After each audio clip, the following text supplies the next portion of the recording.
Diante de todos, o milionário olhou bem nos olhos da garçonete e sussurrou: "Você não é ninguém." Mas naquele momento, ele não fazia ideia que a mulher que ele humilhava seria a única capaz de derrubar a arrogância dele. Porque tem gente que nasce com tudo e perde. E tem quem nasce com nada e vence com a força que o dinheiro nunca vai comprar. Quer saber o que aconteceu depois dessa humilhação pública? E como uma mulher simples, sem levantar a voz, fez um milionário ajoelhar não de vergonha, mas por amor? Então fica comigo, porque essa história vai mexer com tudo o que você acredita sobre valor, orgulho e redenção. Mas antes, já se inscreve no canal, deixa o seu like e ativa o sininho, porque aqui você vive as histórias mais emocionantes do YouTube, e essa vai tocar fundo no seu coração. Margarida caminhava com passos leves e firmes pelo salão do Instituto Monteiro, equilibrando uma bandeja prateada com 4 taças de vinho. Os ombros erguidos sustentavam mais do que o peso da prata. Carregavam a dignidade de quem aprendeu a nunca se curvar, mesmo quando o mundo insistia em empurrá-la para baixo. Aos 28 anos, Margarida era o que muitos chamariam de mulher comum. Mas bastava alguns segundos ao lado dela para entender que havia algo de extraordinário no modo como ela permanecia de pé. Os cabelos castanho escuros sempre presos em um coque simples. Os olhos também castanhos, intensos, atentos, como se estivessem sempre prontos para ler o que ninguém dizia. A pele morena trazia marcas sutis do sol dos bairros altos, onde ela caminhava todos os dias, entre ônibus lotados, calçadas esburacadas e esperanças que teimavam em florescer. Formada em serviço social com mérito, Margarida havia deixado para trás oportunidades de carreira estável para viver o que acreditava. Trabalhava como garçonete aos finais de semana para completar a renda e nos dias úteis se dedicava a um projeto de assistência social com famílias em vulnerabilidade. Para muitos, ela era apenas mais uma mulher anônima no meio da multidão. Para aqueles que conheciam sua história, ela era o coração pulsante de um lugar inteiro. Naquela noite, Margarida não estava ali para aparecer, estava ali para servir. O evento beneficente promovido pela poderosa família Monteiro reunia políticos, empresários e celebridades em vestidos longos e sorrisos treinados. Ela cruzava entre eles com leveza, desviando de saltos e cotovelos com a habilidade de quem já aprendeu a ser invisível nos lugares onde os holofotes não alcançam. Mas tudo mudou em menos de 3 segundos. Uma senhora tropeçou em um degrau discreto ao lado de Margarida. O movimento foi mínimo, quase imperceptível, mas o suficiente para fazê-la perder o equilíbrio. A taça de vinho voou, girou no ar e caiu direto sobre a gravata de Miguel Monteiro. Silêncio. O salão inteiro congelou. Os olhares se voltaram em direção ao herdeiro do Império Monteiro Santoro, o anfitrião da noite, bilionário, admirado, respeitado e, agora, com uma mancha rubra escorrendo do colarinho ao paletó de grife. Margarida agiu rápido. "Me desculpe, senhor, foi um acidente, Mas a frase morreu quando os olhos dele a encontraram. Frio, controlado, letal. "Você não é ninguém. Não foi alto. Foi calculado. Um golpe de bisturi, cirúrgico. E por isso mesmo, mais profundo." Ela não respondeu. Ficou parada com a bandeja trêmula nas mãos. Mas seus olhos, esses sim, falaram. Havia dor, sim. Havia humilhação. Mas havia também uma dignidade que Miguel não esperava. Um tipo de força que não gritava. Apenas olhava de volta, firme, como quem diz: "Você pode tentar me apagar, mas eu continuo aqui." Sem descer o queixo, sem chorar na frente deles, Margarida recolheu a taça caída no chão com delicadeza. Abaixou-se com elegância, mesmo quando sentiu as costas queimarem de vergonha.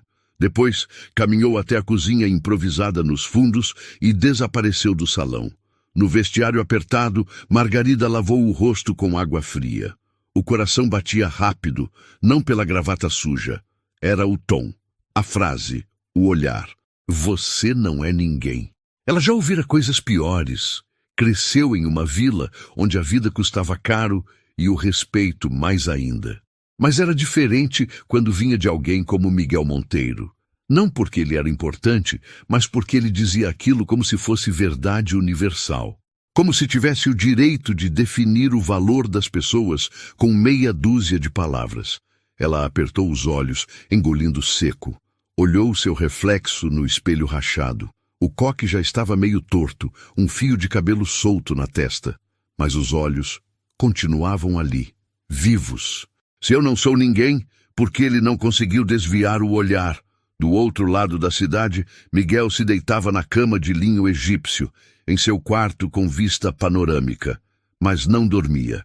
Estava irritado. Com ela, com o erro, com a mancha na roupa. Mas, acima de tudo, consigo mesmo. Algo no olhar dela o incomodava. Ele estava acostumado a ser obedecido, reverenciado. As pessoas abaixavam a cabeça, recuavam. Mas Margarida não recuou. Aqueles segundos após a frase ainda estavam nítidos, como se o tempo tivesse parado entre um olhar e outro. Ela era só uma funcionária, dizia a si mesmo. Alguém que nem deveria estar ali. Mas então por que aquilo não saía da cabeça dele?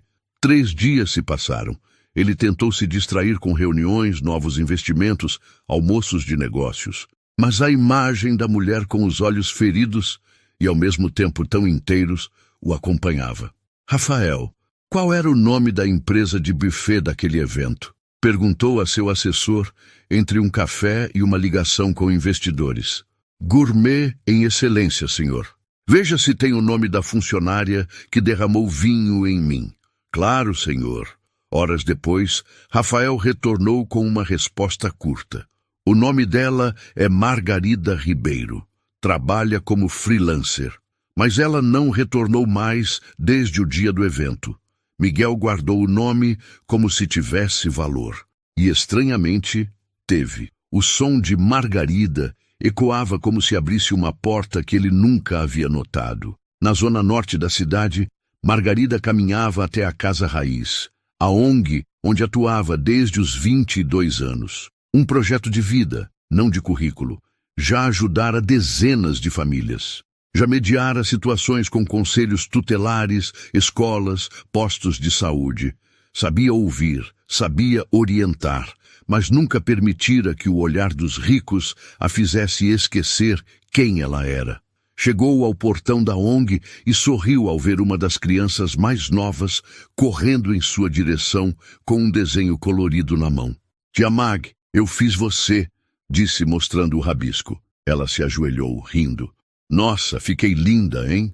Naquele sorriso genuíno, escondido entre muros rachados e goteiras, havia mais valor do que em qualquer terno de grife. Ela sabia que Miguel Monteiro não entenderia isso. E talvez nunca entendesse. Mas ela também sabia algo mais. Se ele achava que ela era ninguém, estava prestes a descobrir o quanto estava errado. Miguel Monteiro estava acostumado a desfazer problemas com uma ligação. Sabia contornar crises, apagar incêndios de reputação, trocar executivos como quem muda de camisa. Mas o que sentia desde aquela noite não podia ser resolvido com dinheiro, nem com estratégia. Era um incômodo silencioso que começava todas as manhãs e o acompanhava como uma sombra persistente. E tudo por causa de um olhar, um único olhar. Desde o evento beneficente, ele tentava seguir a rotina com a precisão de sempre. Acordava às 6, corria na esteira, lia 3 jornais econômicos, participava de reuniões com acionistas, aprovava campanhas milionárias. Mas havia um ruído em tudo, uma espécie de atraso interno que ele não conseguia identificar, algo que tirava o brilho até do que sempre o empolgou. Na noite em que a garçonete, Margarida, derrubou vinho em sua gravata e recebeu dele aquelas 4 palavras cruéis, Miguel acreditava ter encerrado o assunto ali. Uma bronca, um olhar de desprezo e fim. Mas não foi assim. Porque, ao contrário de tantos rostos que passavam por sua vida, O dela não se apagou. Era um rosto firme, não bonito no padrão das capas de revista, mas belo no jeito de resistir. Tinha a força silenciosa de quem não abaixa a cabeça. Havia dor, sim, mas também um brilho que ele não soube nomear. Um brilho que agora não saía mais da sua mente. Do outro lado da cidade, Margarida empilhava pacotes de leite em uma prateleira da casa raiz, com a manga da blusa já suja de poeira. Era terça-feira e a ONG estava movimentada. Chegavam doações, pedidos, famílias com crianças pequenas e histórias de cortar o ar. A rotina era intensa, mas ela se movia com naturalidade, como quem pertence àquele lugar. Ainda que tentasse não pensar, a frase de Miguel Monteiro voltava de vez em quando como um vento frio pelas costas. Mas não era aquilo que a paralisava. Era o fato de que ela havia, sim, sentido algo estranho ao olhar nos olhos dele. Algo que não queria admitir. Margarida, tem um novo caso chegando do bairro Parque Alto. Família com 3 crianças e pai dependente químico, avisou Luciana, assistente social parceira. Já pego a ficha. A gente tem fraldas? Só as GM acabaram. Então vou ver se consigo umas doações extras até sexta. Não havia tempo para mágoas quando a realidade batia à porta com tanta urgência. E Margarida se agarrava a isso. Ajudar, cuidar, seguir, era o que sabia fazer, era o que a impedia de se perder nas lembranças amargas. Na quarta-feira, Miguel acordou antes do despertador. Estava de pé, encostado na varanda da cobertura, observando a cidade ainda acordando sob o nevoeiro. Não havia paz em sua expressão.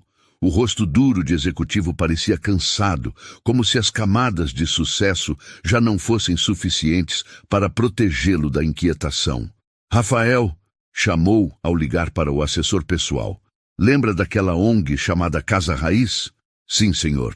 Patrocinamos com uma verba fixa anual desde 2009. Quero visitar, hoje. O senhor quer que eu agende com a coordenação? Não. Só me passe o endereço. Vou pessoalmente. E nada de avisar ninguém. Houve um silêncio do outro lado. O senhor vai sozinho? Sim, sem imprensa, sem seguranças. Rafael hesitou, mas acatou. Sabia que quando Miguel decidia algo, era melhor não tentar argumentar. Às 10 da manhã, um carro prata estacionou discretamente em frente ao prédio simples da ONG, localizado entre 2 ruas estreitas e asfaltadas de forma irregular. Miguel desceu com um jeans escuro, camisa azul clara dobrada até os cotovelos e um tênis que não usava havia anos. Ao bater na porta, foi atendido por uma mulher simpática de meia idade que o recebeu sem reconhecê-lo. Posso ajudar? Sou Miguel. Queria conversar com alguém sobre o funcionamento da ONG. Faço parte da empresa que apoia vocês financeiramente. Ah, claro. Só um minuto. Ela entrou. E quando voltou, Margarida estava com ela. O mundo pareceu parar por um segundo. Ela vestia uma blusa cinza, calça jeans surrada, o cabelo preso em um coque alto e um crachá pendurado no pescoço. Quando viu Miguel parado ali, com aquele ar de quem não sabia se estava chegando ou pedindo desculpas, sentiu o estômago apertar. Você? Eu soube que a Casa Raiz é uma das instituições que minha empresa apoia. Quis conhecer pessoalmente. Não sabia que você trabalhava aqui. Ela o observou com cuidado. E se soubesse, teria vindo do mesmo jeito. Um silêncio desconfortável se instalou. Mas ela respirou fundo. Pode entrar. Vai conhecer o que a sua empresa ajuda a manter, disse abrindo a porta. Durante a visita, Margarida o apresentou aos setores da ONG. A sala de atendimento às famílias, a pequena biblioteca comunitária, a cozinha onde voluntárias preparavam refeições para crianças da comunidade. Essa é a sala de brinquedos, tudo doado. E é aqui que, mesmo sem entender o mundo, eles aprendem que ainda podem sonhar. Miguel tocava os objetos com cuidado.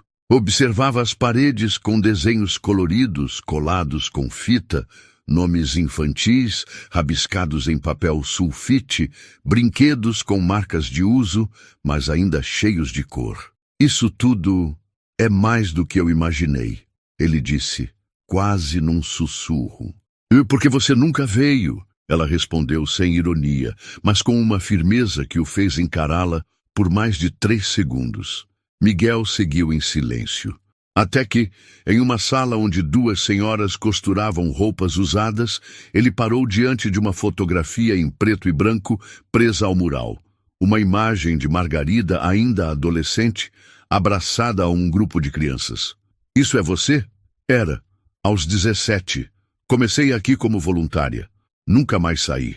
Porque não foi para outro lugar. Com seu currículo, podia estar em qualquer ONG internacional.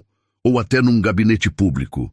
Porque aqui, ninguém é estatística. Aqui, cada nome tem rosto, tem história. E porque, mesmo que o mundo me diga que eu sou ninguém, eu sei exatamente quem eu sou. Miguel baixou o olhar. Aquela resposta não foi ofensiva. Foi real. Cravou nele com a mesma força do olhar dela naquela noite. Eu errei com você, ele disse depois de alguns segundos. Sim, mas isso é problema seu. Eu já superei. Ele assentiu. E ela voltou ao trabalho, como se sua presença fosse apenas mais uma tarefa do dia. Nos dias seguintes, Miguel retornou. Não avisava. Apenas aparecia.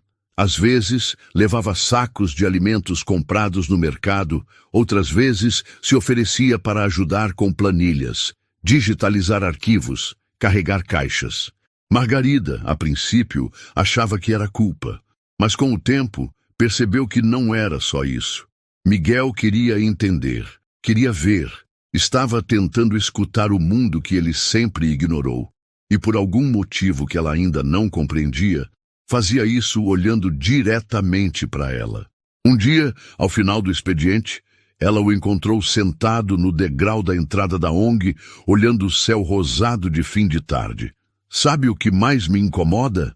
Ele disse quando a viu se aproximar. O quê? Que eu nunca tinha percebido o quanto estava cego.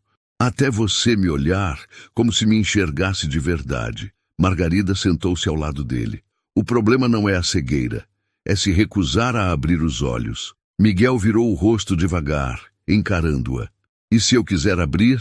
Ela segurou o olhar dele por um tempo. Então venha viver a semana comigo. Sem carro blindado, sem paletó, sem cartão corporativo. Se conseguir passar por onde eu passo, vendo o que eu vejo, com os pés onde eu ando, a gente conversa. Está me desafiando? Estou te dando uma chance de ver o mundo com os meus olhos. Se aguentar, talvez eu aceite jantar com você. Ele sorriu, surpreso. Combinado.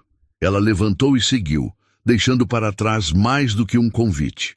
Deixou a Miguel a certeza de que nunca havia desejado tanto merecer o olhar de alguém. E esse olhar continuava ali, preso nele.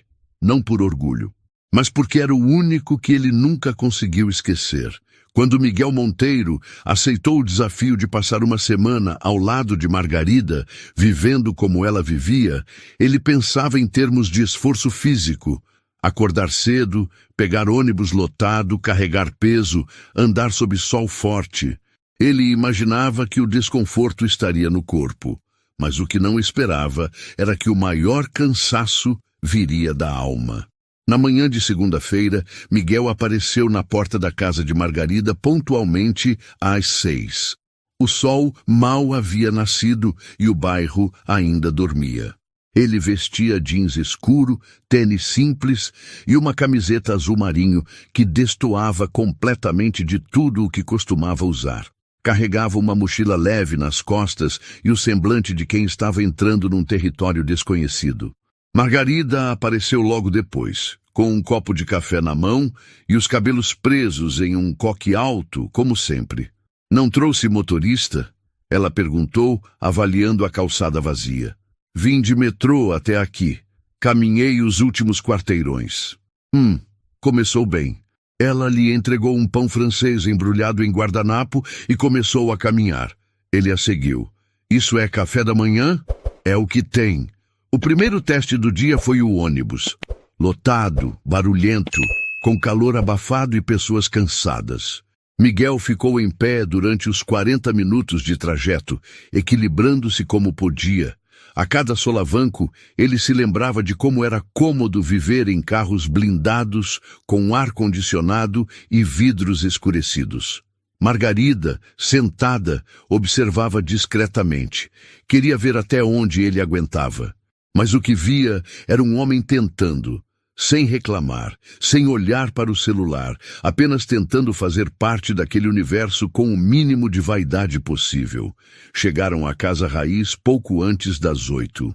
Margarida o colocou para ajudar na organização de cestas básicas, depois numa triagem de documentos e mais tarde na limpeza da sala de leitura. "Vai dar conta?" ela perguntou, entregando um pano e um balde com água. "Dou. Só me diz onde começa." Ele ajoelhou-se no chão, arregaçou as mangas e começou a esfregar. Era uma cena estranha, quase cômica, o bilionário da Monteiro em Santoro limpando azulejos em um centro comunitário de bairro. Mas ele não se importava, e isso para Margarida dizia muito.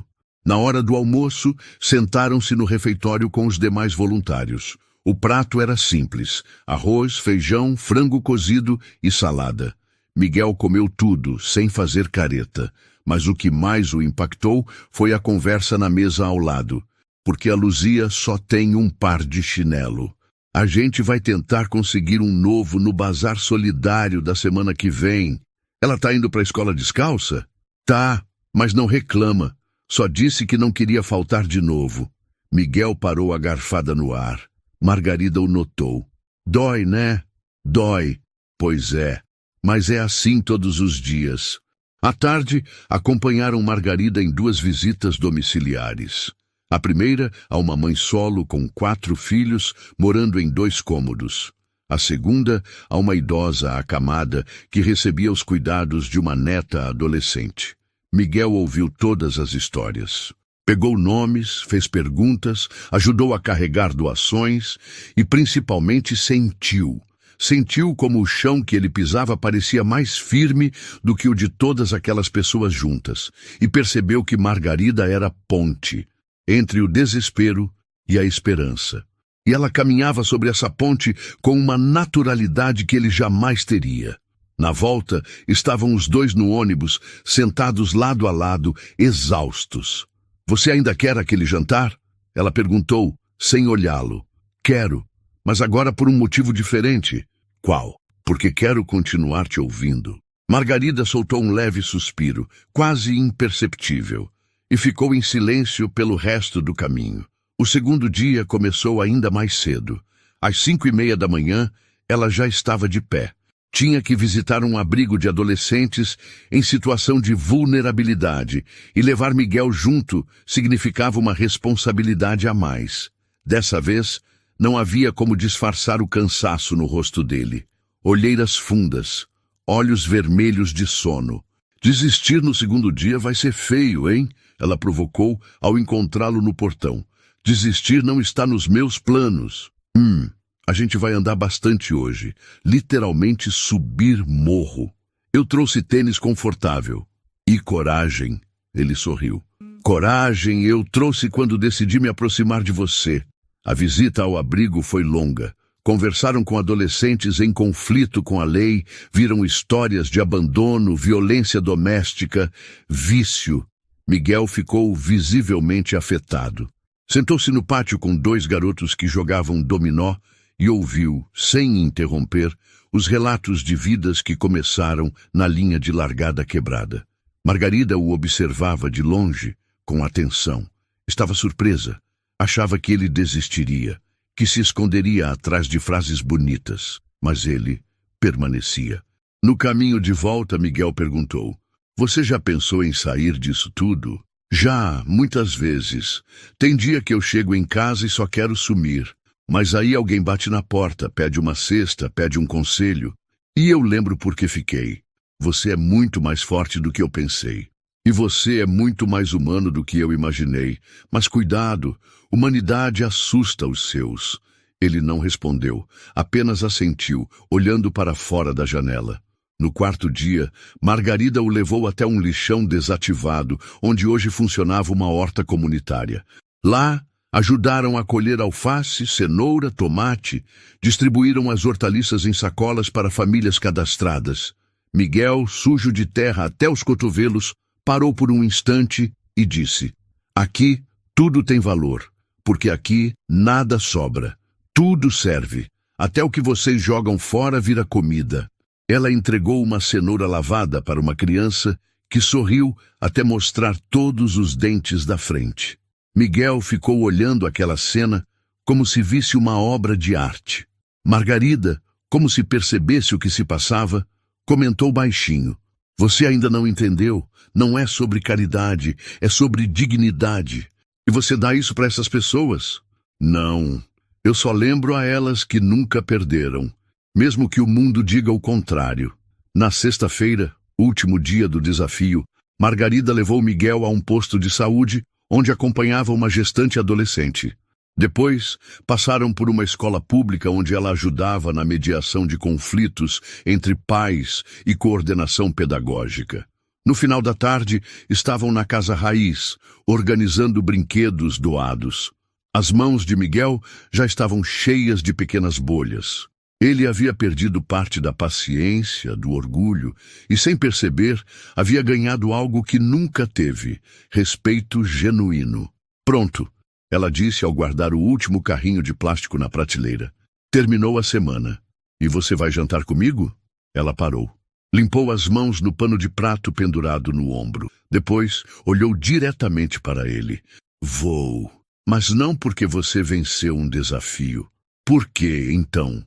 Porque você não tentou me impressionar, tentou me entender. Me disse teu teste de si no domingo, às 7 da noite, Miguel apareceu na casa dela com uma pizza simples e um suco de laranja. Margarida riu ao vê-lo com o cabelo desalinhado e a camisa amassada. Isso é o seu melhor traje de gala? É o mais sincero que eu tenho. Sentaram-se na varanda da frente, com 2 pratos sobre uma mesinha de plástico. A conversa foi leve, entre risos tímidos e lembranças da infância. Ele contou do avô que criou galinhas no interior, de como queria ser professor quando criança. Ela contou de quando vendia bala no trem para ajudar a avó a pagar o gás. E foi ali, entre fatias de pizza e histórias verdadeiras, que o jogo virou de vez. Porque pela primeira vez em muito tempo, Miguel Monteiro não era o homem com todas as respostas. Ele era apenas um homem, aprendendo a ver com os olhos de outra pessoa. E Margarida, ela não era ninguém, ela era tudo. Na manhã seguinte ao jantar, Miguel despertou diferente. Não havia pressa, não havia celular vibrando no criado mudo. Pela primeira vez em anos, ele abriu os olhos e não pensou na bolsa de valores, nem no desempenho das ações da Monteiro & Santoro. Pensou no sorriso de Margarida quando contou que sua avó rezava de joelhos antes de dormir, mesmo com dores nas costas. Pensou no modo como ela falava das crianças da ONG, como se fossem filhos do coração. Pensou e sentiu. Havia algo inquietante naquele silêncio que ela carregava, um tipo de força que não precisava se impor. Ela era como uma árvore que cresce sozinha no alto do morro. E por isso mesmo, impossível de ignorar. Naquela segunda-feira, ele voltou à Casa Raiz, mesmo sem ser convidado. Já terminou sua semana de penitência, não? Margarida disse assim que o viu aparecer na porta, carregando 2 pacotes de leite em pó. Terminei, mas ninguém disse que eu não podia continuar vindo. Ela ergueu uma sobrancelha, quase sorrindo. Então, já que está aqui, vai comigo hoje à tarde. Temos uma visita importante. Onde? Comunidade do Capim Roxo. Leva tempo. E lama. Bastante lama. Vai se sujar. Eu tô pronto. Eu duvido. Ela respondeu, mas não disse mais nada. Apenas o encarou como quem diz, a gente vê no caminho. A van comunitária que os levou até o início da trilha parou em uma estrada de barro, ladeada por casas de alvenaria improvisadas. Dali em diante, o trajeto era a pé. E como Margarida havia avisado, lama, muita lama. Miguel afundou o pé logo nos primeiros passos. O tênis, que ainda conservava algum traço de nobreza urbana, ficou irreconhecível. Se quiser voltar, agora é a hora. Ela avisou, sem olhar para trás. Não, já estou aqui. Ela não respondeu. Continuou guiando o caminho com passos firmes, desviando de buracos, cumprimentando os moradores que surgiam em varandas simples, pendurando roupas ou alimentando crianças. A gente vai ver a dona Nilceia. O barraco dela foi destruído pela chuva do mês passado. Ela mora provisoriamente num puxadinho cedido pelo vizinho, mas agora a prefeitura quer remover a área e ninguém diz para onde vão. E ela tem filhos? 3 netos, um deles com deficiência auditiva. É por isso que eu não largo esse caso. Chegaram a casa depois de 40 minutos de caminhada. Era, de fato, um puxadinho de madeira, coberto por uma lona azul. Chovia fraco, o que tornava tudo ainda mais escorregadio. Margarida tirou os sapatos na porta e entrou. Miguel hesitou. Olhou para os próprios pés sujos, depois para dentro, onde viu uma senhora de cabelos brancos segurando uma criança no colo. Entra, Margarida disse, olhando por cima do ombro. Aqui a dignidade é descalça. Ele obedeceu. Dentro, o espaço era mínimo. Um colchão no chão, uma prateleira com panelas velhas, uma pia improvisada com garrafa PET, roupas dobradas em baldes, mas havia também um vaso com flores de plástico no canto, um retrato da filha falecida na parede, e o cheiro suave de sabonete barato misturado com arroz sendo cozido. Dona Nilceia, esse aqui é o Miguel, veio ajudar. A mulher sorriu, tímida. Ele é da prefeitura? Não, senhora, ele é do mundo de lá, respondeu Margarida, apontando com o queixo para a cidade distante atrás dos morros. Ah, então tá certo, respondeu a idosa, como quem não sabia bem o que fazer com aquela informação. Enquanto Margarida conversava com ela sobre as possibilidades legais de impedir a remoção, Miguel olhava para o menino de cabelos cacheados, que brincava com um carrinho sem rodas. Ele se chama Kelvin, disse a avó. Ouve bem pouco, mas entende quase tudo pelo olhar. Miguel ajoelhou-se devagar. Oi, Kelvin, disse, sorrindo. O garoto olhou para ele, depois para o carrinho. Entregou o brinquedo e apontou para o chão, como se dissesse, brinca comigo. E Miguel brincou. Por longos minutos, ficou ali de joelhos, empurrando o carrinho sem rodas e rindo com os gestos do menino. Margarida, do outro lado da casa, observava. Havia algo na forma como ele se entregava que ela não esperava.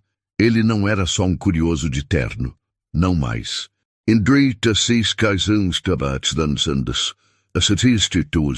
Na volta, Miguel estava coberto de barro até os joelhos. Os pés doíam. O estômago roncava. Mas o que doía mesmo era a consciência. Você viu? Ele perguntou enquanto caminhavam de volta pela trilha. O quê? O pouco que eles têm e a força com que seguram isso. Margarida assentiu. Não respondeu de imediato. Caminhou mais alguns passos antes de dizer. A maioria das pessoas que eu atendo não quer favor. Quer respeito. Quer ser ouvida. Quer poder errar e acertar. Como qualquer um. A pobreza não rouba só os bens. Rouba o direito de ser falho. E ninguém percebe isso.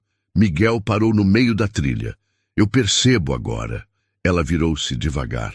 E o que você vai fazer com isso? Ele não soube responder. Naquela noite, Miguel ficou calado durante todo o jantar na cobertura. A comida requintada, preparada por sua cozinheira particular, parecia não ter gosto. As taças de cristal, os talheres prateados, os pratos brancos com detalhes dourados, tudo parecia ridiculamente distante do que havia vivido horas antes. A imagem do garoto Kelvin não saía da mente. Nem o cheiro de arroz queimando, nem o som abafado da chuva sobre a lona azul. Muito menos os olhos de Margarida, quando disse que ali a dignidade era descalça.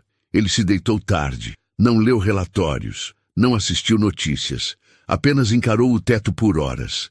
A lama da trilha ainda estava embaixo das unhas, mas o silêncio dentro dele, esse era o mais pesado. Os dias seguintes foram uma repetição de visitas e silêncios. Margarida não mudou sua postura. Continuava firme, objetiva, às vezes até ríspida. Ela não o tratava como homem poderoso, e Miguel passou a não se importar com títulos. O mundo dela era regido por outras leis. Era como se as palavras tivessem menos valor do que os gestos. Como se tudo que ele já usou para impressionar simplesmente não tivesse serventia ali. E foi nesse desarme que ele começou a se transformar. Começou a ouvir mais, a perguntar menos, a não se explicar. Houve uma tarde, por exemplo, em que Margarida o viu sentado no chão, ajudando um menino a montar um quebra-cabeça. Sem câmera, sem ninguém por perto. Apenas ele e o menino, em silêncio, juntos. Ela cruzou os braços e ficou olhando por alguns segundos, antes de voltar para o escritório.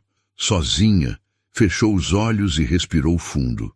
Talvez fosse cedo para admitir, mas alguma coisa nela também estava mudando. Tublitz-en-Nuln. Na sexta-feira daquela semana, eles voltaram ao Capim Roxo.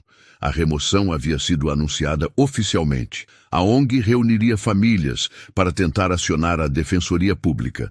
Enquanto Margarida organizava as fichas, Miguel conversava com um grupo de mães sentadas no chão de terra, todas aflitas, todas com medo de perder o pouco que tinham.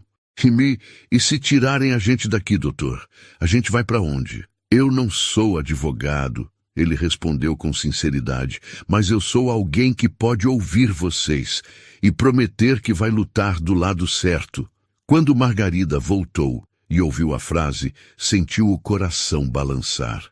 Depois da reunião, enquanto caminhavam de volta até a van, ela finalmente disse: Eu pensei que você ia desmoronar no terceiro dia. Eu pensei que ia desmoronar no segundo. Ele respondeu com um meio sorriso, mas não desmoronou. Não por fora. Ela parou de andar e o olhou de frente. Você está se tornando alguém melhor, Miguel. Mas o mundo que você conhece vai cobrar isso de você. Eu sei. Vai chamar de fraqueza. Talvez seja. E você vai aguentar? Ele estendeu a mão, suja de terra. Se você me der uma razão para continuar, eu aguento. Margarida olhou para a mão dele. Não a tocou, mas olhou nos olhos, um olhar longo, profundo, cheio de verdades que ainda não tinham nome. E naquele instante, entre a lama dos becos e o silêncio das decisões, algo entre os dois se firmou. Sem promessas, sem pressa, mas com a certeza de que estavam indo para o mesmo lado. Miguel Monteiro não fazia ideia de como um castelo podia ruir em silêncio. A tempestade começou numa manhã aparentemente comum. Ele acordou cedo, preparou seu café com mais calma do que de costume. Colocou uma camisa de linho clara e, por impulso, pegou o celular e enviou uma mensagem para Margarida. Bom dia, hoje é dia da reunião com o conselho da ONG, certo? Estarei lá. Ela respondeu 1 hora depois. Estaremos esperando. Chegue sem o blazer, vai pegar poeira. Miguel sorriu, guardou o celular no bolso e seguiu para a empresa com a cabeça leve. Talvez leve até demais. Na recepção, a secretária parecia tensa. Cumprimentou-o sem o costumeiro sorriso e apontou para o elevador. O seu pai está lá em cima, na sala de conferências, e os diretores também. Todos pediram para que você fosse direto para lá. Miguel estranhou, mas não questionou. Ao entrar na sala, encontrou 15 homens sentados à mesa. Dentre eles, seu pai, Augusto Monteiro, com o rosto duro como uma rocha antiga. A gente pode conversar depois, pai? Tenho uma agenda com o pessoal da Casa Raiz hoje. Sente-se, Miguel. Foi o tom. Cortante, frio, quase paterno demais para ser apenas um chamado. Miguel sentou-se. Augusto colocou sobre a mesa um tablet. Na tela estava uma manchete de um dos maiores portais do país. Doações suspeitas e tráfico de influência. Bilionário financia ONG, coordenada por mulher com quem mantém envolvimento. Miguel congelou. Isso é o quê? Você nos diz. Ele pegou o tablet. A matéria começava com uma imagem desfocada de Miguel na Casa Raiz, abraçando uma criança. Ao lado, uma foto de Margarida, retirada das redes sociais da própria ONG. A legenda dizia: Fonte interna confirma que mulher próxima a Miguel Monteiro é a real beneficiária de doações milionárias da Monteiro and Santoro. As palavras dançavam diante dos olhos. O texto seguia. Apesar de se apresentar como voluntária, Margarida Ribeiro consta como coordenadora responsável por repasses sociais da empresa, feitos sem a aprovação do Comitê Fiscal. E então vieram os nomes, as datas, as transações, trechos de conversas manipuladas. Uma construção cuidadosamente articulada para parecer o que não era. Miguel levantou os olhos. Isso é uma mentira. Então prove, disse Augusto com a voz baixa, sem levantar o tom. Estão tentando me atingir. Isso é um ataque pessoal. Eu nunca aprovei repasses sem passar pelo comitê. Aonde está no nosso cadastro institucional desde antes de eu entrar no conselho. E Margarida é uma mulher sem cargo oficial, sem vínculo empresarial com você, mas que aparece em todas as suas ações sociais nos últimos 2 meses. E agora, com acesso a dados e contratos, a imprensa viu. Os acionistas viram. E o que acham que vão pensar? Miguel apertou o maxilar. Ela não tem culpa. Isso é armação. Não estamos aqui para julgar o seu envolvimento afetivo, Miguel. Estamos aqui porque, pela primeira vez, sua imagem pessoal está ameaçando a integridade da empresa. E não vamos permitir. Estão me afastando. Temporariamente, sim, até que o jurídico controle a crise. Miguel fechou os punhos. Você sabe quem está por trás disso? Sabemos que o seu ex-sócio, Caio Duarte, tem ligações com o portal que publicou a matéria. E ele tem motivos para querer sua cabeça. Você o cortou do projeto de expansão para a Ásia. Miguel passou as mãos no rosto. A raiva fervia. Mas o que o desesperava não era a suspensão. Era outra coisa. Ela não sabe. Margarida não sabe de nada disso. Quando chegou à Casa Raiz, Margarida estava terminando uma reunião com o grupo de mães da comunidade. Ela sorria ao lado de uma das senhoras mais velhas, que exibia com orgulho um par de sandálias novas conseguidas em doação. Mas o sorriso dela desapareceu ao ver Miguel na porta. O rosto dele entregava tudo. Estava pálido, suado, com os olhos perdidos. O que aconteceu? Ele respirou fundo. Queria dizer tudo com calma, mas a verdade saiu atropelada. Vazaram uma matéria. Disseram que você está envolvida comigo para desviar dinheiro da empresa. Como? Usaram fotos suas, dados da ONG. Fizeram parecer que você foi colocada aqui como fachada para eu lavar dinheiro em projetos sociais. Margarida deu um passo para trás. Isso é sério? É mentira, mas é séria. Ela engoliu seco. A sala ficou em silêncio. Você sabia que isso podia acontecer? Eu imaginei que alguém tentaria me atingir, mas nunca imaginei que usariam você para isso. Usar? Ela perguntou, com um tom ferido. Eu não queria dizer assim. Não era para te envolver, Margarida. Mas me envolveu. Você apareceu aqui com sorrisos, com promessas de mudança, e agora meu nome está em portais de notícia como se eu fosse cúmplice de corrupção. Eu nunca quis isso, mas aconteceu. E agora? Como eu encaro essas pessoas? Como eu volto para a casa da dona Jurema, para as crianças da oficina, sabendo que todo mundo está me olhando como se eu tivesse me vendido? Você não se vendeu. E você? Você me defendeu? Miguel parou. A pergunta cortou mais do que a acusação. Ainda não fui à imprensa. Estão me afastando da empresa. Mandaram eu ficar quieto enquanto o jurídico cuida. Então você não me defendeu. Eu estou tentando proteger você. Não. Está tentando proteger sua reputação. Eu não sou uma peça no seu tabuleiro, Miguel. Ela virou-se. Caminhou até a porta dos fundos, como quem precisava de ar. Miguel a seguiu. Me escuta. Por favor. Ela parou, os olhos cheios, a voz firme. Você disse que queria ver o mundo pelos meus olhos, mas quando o mundo te pressionou, você escolheu o seu reflexo. Margarida, vai embora. Me deixa explicar. Vai embora antes que eu comece a acreditar que aquela frase, você não é ninguém, ainda mora em você. Ele ficou parado por alguns segundos. Depois deu 2 passos para trás e foi embora. Naquela noite, Margarida não dormiu. Aonde começou a receber ligações. Pessoas perguntando se ela era mesmo a protegida do bilionário. Uma equipe de TV apareceu no portão pedindo entrevista. A coordenadora da ONG pediu que ela tirasse alguns dias de licença, até que as coisas se acalmassem. Ela entendeu, mas chorou. Chorou como não chorava há anos. Sozinha em seu quarto, abraçada a um travesseiro com cheiro de sabão comum, ela sussurrou baixinho: "Eu acreditei em você, Miguel, e foi isso que me derrubou." Na cobertura, Miguel também não dormiu. Desligou o celular. Ignorou e-mails. Passou a madrugada vasculhando documentos, transações, ligações. Descobriu que Caio Duarte, seu antigo sócio, havia acessado sistemas internos com senhas obtidas por espionagem. No dia seguinte, convocou um advogado fora da empresa. "Eu quero limpar o nome dela. Agora. Isso vai expor mais ainda a relação de vocês. Dane-se, ela não tem culpa. Eu tenho, porque deixei ela sozinha." O advogado assentiu. "Vai ser guerra. Então, a gente vai lutar." Enquanto isso, Margarida voltou a andar pelos becos do Capim Roxo. Tentava se lembrar de quem era antes de tudo isso. Antes de Miguel, antes da dor. E mesmo com o mundo tentando derrubá-la, ela continuava de pé. Porque ninguém tira a verdade de quem vive com ela no peito. E no coração de Miguel Monteiro, a queda ainda não havia terminado. Miguel Monteiro não estava acostumado a perder.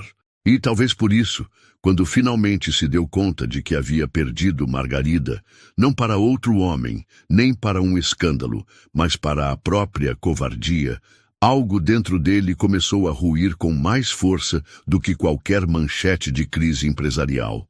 Durante uma semana, ele permaneceu afastado da Monteiro em Santoro. Não apareceu nas reuniões de contenção de danos. Não respondeu às mensagens do pai. Passou os dias trancado na cobertura, mergulhado em um silêncio que ninguém ousava interromper. Mas, diferente de outras vezes, ele não estava afundado em autocomiseração. Estava tomando consciência, e quando a verdade bateu com força, veio sem alívio. Não bastava se afastar da empresa. Era preciso se aproximar de quem ele havia deixado no fogo. Na tarde de quarta-feira, Miguel apareceu na casa raiz. Não de carro, não de terno. Sozinho, com uma mochila nas costas e uma expressão nova no rosto. Menos arrogante, mais sóbrio. Ele não foi recebido com sorrisos. Dona Jurema, uma das voluntárias mais antigas, o viu primeiro e cruzou os braços. "Ora, se não é o responsável pelo escândalo do mês", disse, sem sequer disfarçar o desprezo. "Eu mereço isso." "Merece mais, mas não sou eu quem vai te dar. A menina está em casa. Disse que não pisa mais aqui enquanto o nome dela estiver sujo. Foi por minha causa. Não precisava me dizer. Eu vi nos olhos dela. Nunca vi a Margarida tão quebrada, nem quando perdeu a mãe. Ela acreditou em você, moço." "Eu sei. Então prove. É por isso que estou aqui." O Dedin desistiu. Na manhã seguinte, Miguel foi até o local onde tudo começou. O barraco da dona Nilceia, no Capim Roxo. A lona azul ainda estava lá, sustentando o improviso de um lar. Kelvin, o menino com deficiência auditiva, brincava com um carrinho feito de garrafa PET, como antes. Mas agora ele brincava sozinho. Ao se aproximar, Miguel tirou os sapatos e ajoelhou-se na entrada. "Dona Nilceia, posso ajudar em alguma coisa?" A mulher, que mal falava, arregalou os olhos. Depois o reconheceu e assentiu devagar, abrindo espaço com o corpo magro. Miguel passou o resto do dia ali. Arrumou goteiras com fita adesiva. Carregou baldes com água. Instalou uma cortina de plástico improvisada para cobrir a entrada. Levou mantimentos comprados com seu próprio dinheiro. Nada de empresa, nada de câmeras. Ninguém filmou. Naquela noite, deitado em um colchonete na sala da ONG, com um cheiro de desinfetante e luz fria sobre o rosto, ele chorou em silêncio. Mas não era arrependimento de empresário em crise. Era um choro de alguém que pela primeira vez via com nitidez o que realmente importava. No dia seguinte, Miguel foi até o centro jurídico da Defensoria Pública. Levou pastas com todos os documentos que comprovavam que Margarida nunca havia recebido nenhum centavo da empresa. Explicou que os repasses à Casa Raiz estavam aprovados havia anos, bem antes de conhecê-la pessoalmente. "O senhor quer abrir um processo para limpar a imagem dela?" perguntou a defensora. "Quero, mas não só isso. Quero que ela saiba que não está sozinha, mesmo que não volte para mim. Isso não é comum entre homens como o senhor. É porque homens como eu demoram demais para enxergar. E às vezes perdem o que mais importa por causa disso." Enquanto isso, Margarida passava os dias em casa, afastada da ONG, da rotina, das crianças. Recebera inúmeras mensagens de apoio, algumas da equipe da Casa Raiz, outras de mães da comunidade. Mas ela não respondia, não ainda. A dor estava fresca demais. Ela acompanhava de longe os desdobramentos do escândalo. Viu o vídeo de um repórter tentando entrevistar Miguel na saída da defensoria. Ele não respondeu, apenas manteve a cabeça erguida e caminhou em silêncio.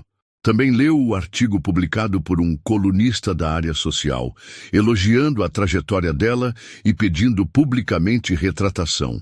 Mas nada disso mexeu tanto com ela quanto uma única imagem. Miguel, coberto de barro, ao lado de Kelvin, no capim roxo, entregando um colchão novo à família. A foto havia sido tirada por um morador da comunidade e postada com a legenda: "O homem que disseram ser vilão voltou, sem câmera, sem equipe, só com o coração na mão." Margarida fechou o celular, sentou-se na beira da cama e cobriu o rosto com as mãos. Ela não sabia se estava pronta para perdoá-lo, mas sabia que lá no fundo não tinha deixado de acreditar. Na sexta-feira, Miguel reapareceu na porta da Casa Raiz, mas não pediu para entrar. Sentou-se no degrau de fora e ficou ali por horas. Brincou com duas crianças. Ajudou a empurrar um carrinho de doações até o portão. Depois, voltou a sentar. No fim da tarde, Margarida apareceu.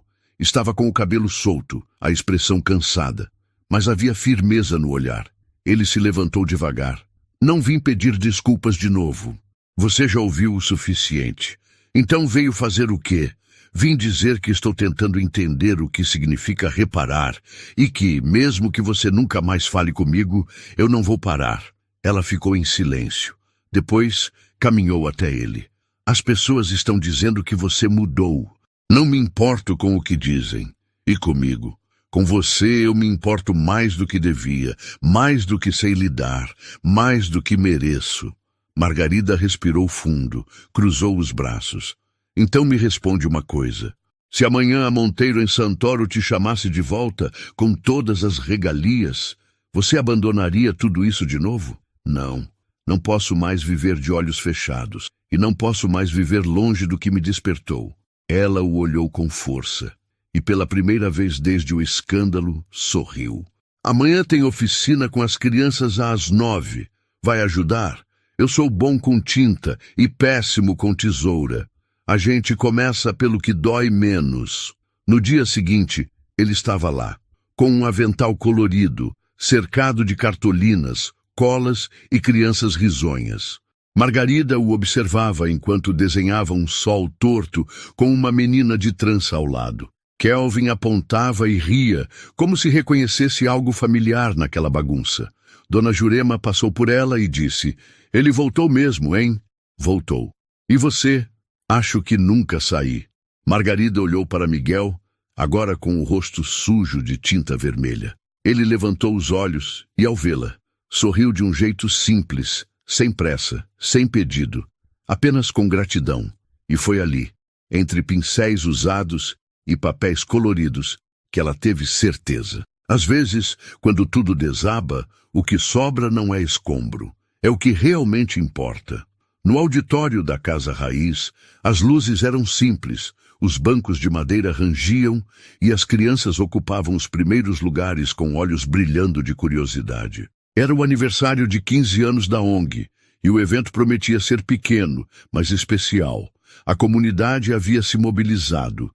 Voluntários prepararam cartazes, mães cozinharam bolos e as crianças ensaiaram uma apresentação sobre sonhos. Margarida estava na coordenação do evento, como nos velhos tempos, mas com um novo brilho nos olhos. Um brilho que tinha a ver com o que ela havia vivido e sobrevivido. Desde que Miguel começara a aparecer de novo, um passo de cada vez, as coisas mudaram. Mas ele não pressionava, não exigia, apenas permanecia, com mãos que ajudavam, com um silêncio que respeitava e com um olhar que dia após dia pedia perdão, sem palavras. Naquela noite Miguel também estava lá, não como patrocinador, não como empresário, não como centro das atenções. Estava no fundo da sala, ajudando com a iluminação improvisada. Usava uma camisa azul dobrada até os cotovelos e um crachá pendurado com uma fita desbotada. Miguel, voluntário. Ele assistia às crianças falando de futuro, de coragem, de esperança, e seu peito se enchia de um tipo de orgulho que nenhum prêmio empresarial havia lhe proporcionado. Na hora dos agradecimentos, Dona Jurema foi chamada ao palco. Ela puxou o microfone com firmeza e olhou para todos, com a autoridade que só uma mulher simples, sábia e velha de guerra pode ter. Muita gente acha que gente como a gente não vale nada, que se a gente não tem sobrenome de peso, não tem valor. Mas eu tô aqui para dizer que esse lugar só existe porque uma mulher não aceitou esse discurso, porque uma mulher se recusou a abaixar a cabeça. Margarida Ribeiro, minha filha, vem cá. O público aplaudiu. Margarida, sem jeito, subiu ao palco. Estava com uma saia longa, florida, sandália baixa e o cabelo solto. Quando pegou o microfone, hesitou. Depois respirou fundo. Eu nunca sonhei em estar num palco. Sonhava com menos. Uma casa segura, comida no prato, uma chance de estudar. Mas se eu tô aqui hoje, é porque me disseram que eu era ninguém. E eu acreditei, por um tempo eu acreditei, mas um dia eu vi que ser ninguém para quem vive nas alturas não significa que a gente não tem valor. Significa que eles ainda não aprenderam a olhar. E eu quero agradecer a todos os que me ensinaram a continuar enxergando, mesmo quando o mundo me mandava fechar os olhos. Ela abaixou o microfone. As palmas vieram fortes, emocionadas. Miguel a observava dali, com os olhos marejados, mas sem se mover. Foi quando Dona Jurema voltou ao microfone com um sorriso maroto. E já que é noite de agradecimento, tem mais alguém que quer falar. Margarida se virou, surpresa. Miguel levantou-se devagar, caminhou pelo corredor, passou entre os bancos cheios até subir ao palco. Pegou o microfone das mãos da senhora, que piscou para ele antes de se afastar. O salão silenciou. Miguel olhou para Margarida por alguns segundos. Depois, virou-se para a plateia. Eu nunca imaginei estar aqui.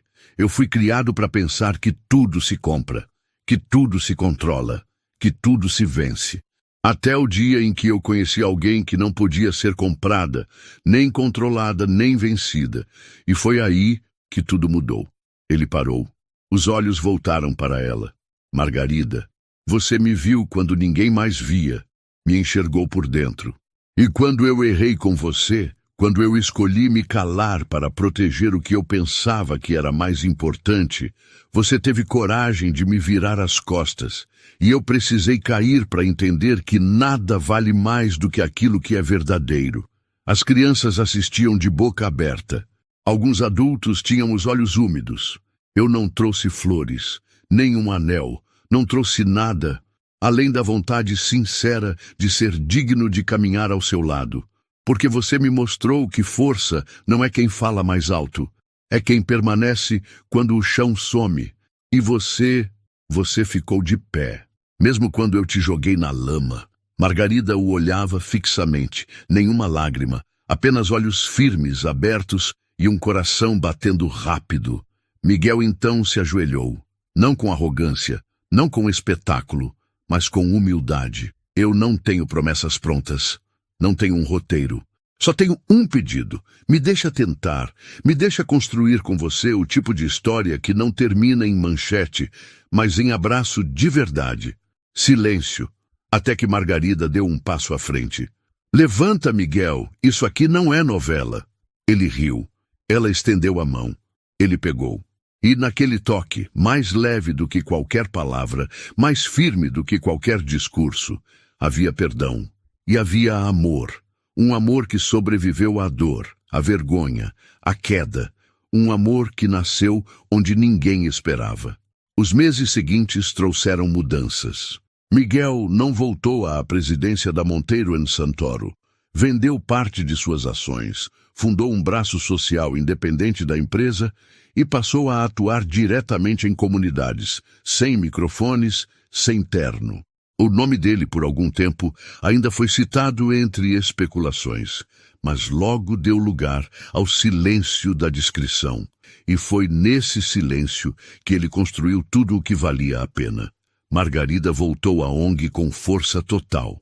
Agora, com voz ativa em conselhos municipais, recebeu apoio de universidades e foi chamada para palestrar em congressos de políticas públicas. Mas continuava ali, todos os dias, com as mãos no chão e o coração entre as pessoas. Viviam juntos, em casas separadas. Não por insegurança, mas por respeito ao tempo, aos ciclos, às feridas. Estavam aprendendo a viver sem pressa, sem esconderijo, sem medo. Kelvin ganhou uma cadeira nova, feita sob medida, doada de forma anônima. Mas Margarida sabia de onde veio. Soube quando viu Miguel ajudar a montar os braços da estrutura com as próprias mãos, suando sob o sol. Dona Nilceia foi realocada para uma casa de alvenaria. Um projeto novo do qual Miguel e Margarida participaram juntos. Ele como investidor, ela como articuladora social. As crianças da ONG aprenderam a pintar com mais cores, a falar sobre futuro com menos medo. E um dia, numa manhã de céu limpo, enquanto organizavam papéis no escritório da Casa Raiz, Margarida olhou para Miguel, sorriu e disse: "Sabe o que você é agora?" "O quê?" "Meu caos preferido." Ele riu, puxou uma cadeira ao lado dela e respondeu: "E você? Você é meu lar." Ela o encarou, os olhos ainda castanhos, ainda firmes, mas agora em paz. Ali, entre paredes simples e corações cheios, ficou claro para os dois. Ela nunca foi ninguém. Ela era tudo. E ele havia finalmente aprendido a ver. Às vezes, somos levados a acreditar que nosso valor está no que possuímos, nos cargos que ocupamos ou no sobrenome que carregamos. Mas a verdade mais profunda é que o que realmente nos define é como tratamos as pessoas quando ninguém está olhando, especialmente aquelas que o mundo insiste em ignorar. Margarida mostrou que dignidade não se herda nem se compra, ela se constrói. Um gesto de coragem por vez. E Miguel aprendeu que amor de verdade não é feito de promessas, mas de presença, reparação e transformação. Essa história nos lembra que todos temos o poder de mudar, de aprender, de reconhecer nossos erros e fazer diferente. E que, às vezes, quem o mundo chama de ninguém é justamente quem guarda as maiores verdades. Se essa história tocou seu coração, compartilhe com alguém que precisa lembrar que ainda vale a pena acreditar em encontros que curam, amores que constroem e pessoas que se tornam tudo, mesmo quando começaram sendo vistas como nada. Deixe nos comentários o que mais te emocionou nessa história. E se você acredita que o amor pode transformar até o mais duro dos corações, curta, compartilhe e inscreva-se no canal. Aqui, cada história é feita para tocar fundo, do jeito que só o coração entende.